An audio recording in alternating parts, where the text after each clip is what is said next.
More than 75% of Chinese immigrants reside in two states, California and New York. This happened for many reasons. One was because Angel Island is located in California, and that is where Chinese immigrants were permitted entry into the United States. They settled in California because of the gold rush in 1848. They wanted to send money to their family back home who were struggling with the Civil War and famine in China.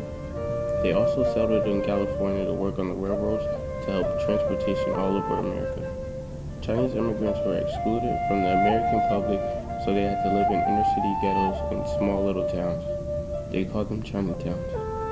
Chinatowns had a high unemployment rate, and many Chinese immigrants were exploited to work in sweatshops. They later moved to different cities such as New York, Boston, Philadelphia, Chicago, Los Angeles, and Seattle due to discrimination.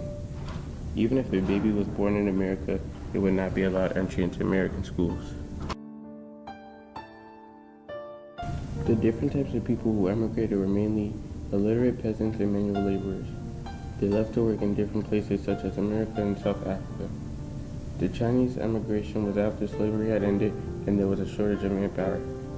Merchants looked to replace African slaves with indentured laborers from China. The laborers' lives were very bad. Labor recruiters promised good pay and good working conditions to people so they would sign on a 3-year contract, but they did not attend to those promises. For example, on an estate, 50 laborers were hired, and only after half of a year, 2 of the laborers were left. The laborers were treated just as badly as the slaves.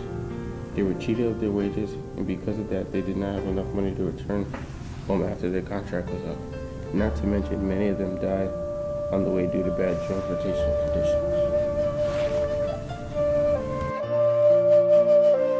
The Chinese Exclusion Act was passed in 1882 by President Chester Arthur that prohibited all immigration of Chinese laborers.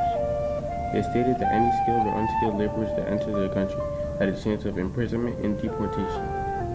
Any Chinese left in the United States needed to get certifications for re-entry, and because of the act, they had little or no chance of reuniting with wives or starting families in their new home. After the Exclusion Act, the Chinese immigration was limited until the repeal of the act in 1943.